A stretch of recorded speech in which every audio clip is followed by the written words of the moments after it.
রাস্তাটা অনেকটাই ফাঁকা হয়েছে এদিকে, আর বেশি দূর নাই। কাজল, চারিদিকে শসা, একই কথা বলতেও ভালো লাগছে না বন্ধুরা, কি বলবো বলো তো।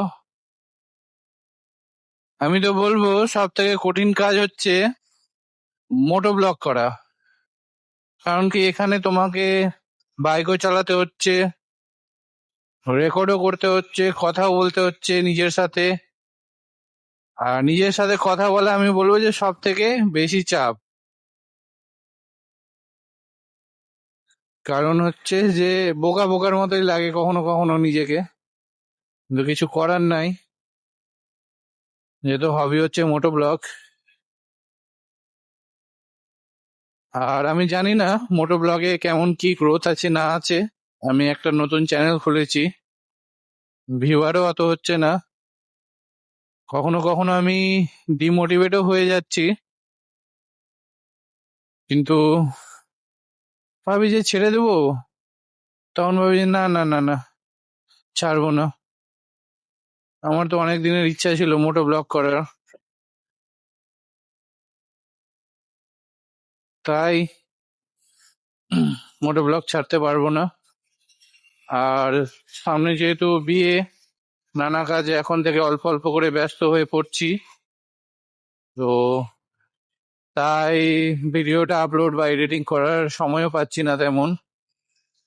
তো দেখা যাক কি করি, তবে চেষ্টা করব প্রত্যেক দিন একটা দুটো করে ভিডিও আপলোড করার, এটাই। আর এরকম রাস্তা হলে তো কোনো কথাই না, এরকম রাস্তা হলে তো অটোমেটিক মোটো ব্লগ করতে ইচ্ছা করে। কারণ কি, এত ফাঁকা রাস্তা পাওয়া মুশকিল।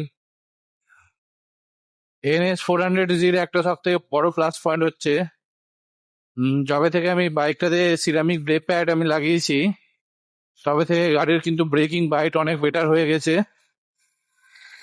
যেটা কোম্পানির সাথে যে ব্রেকটা এসেছিল, অর্গানিক ব্রেক প্যাড, সেই ব্রেক প্যাডের ব্রেকিং বাইট অতটা ভালো ছিল না।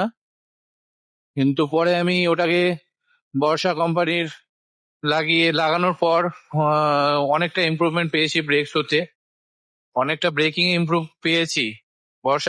বর্ষা কোম্পানির ব্রেক প্যাড লাগানোর পর ব্রেক এর পারফরমেন্স অনেক বেড়ে গেছে, ব্রেকের পারফরমেন্স অনেক বেড়ে গেছে।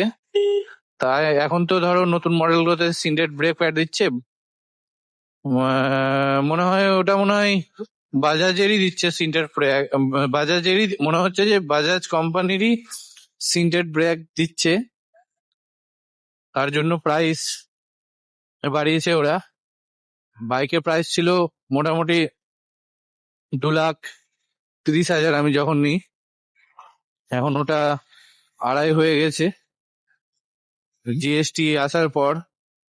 তোমরা জানোই 350 উপরে বাইক এর জিএসটি কমেছে, আর 350 উপরে বাইকের জিএসটি বেড়েছে। আমি তো কোনো বুঝতে পারছি না, বলে 350 সরকারের কথা হচ্ছে 350 সিসির উপরে বাইক নেওয়া হচ্ছে বলে বিলাসিতা, ওরা প্লেন ইসের সাথে তুলনা করছে।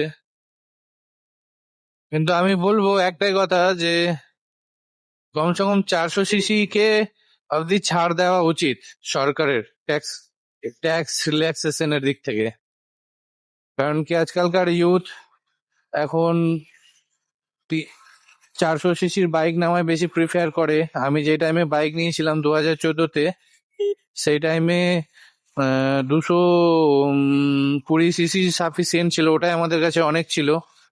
কিন্তু আজকালকার এই সময়ে, যে সময় 2026-এ কথাই বলছি, এই টাইমে 400 সিসির বাইক এমন কিছু না। অনেকে বলবে যে হ্যাঁ তুমি বলছো, আমি বলছি না কমিউটার বাইকগুলো খারাপ, কমিউটার বাইকগুলো হচ্ছে লেজেন্ড, ডেলি পারপাসের জন্য বেস্ট বাইক।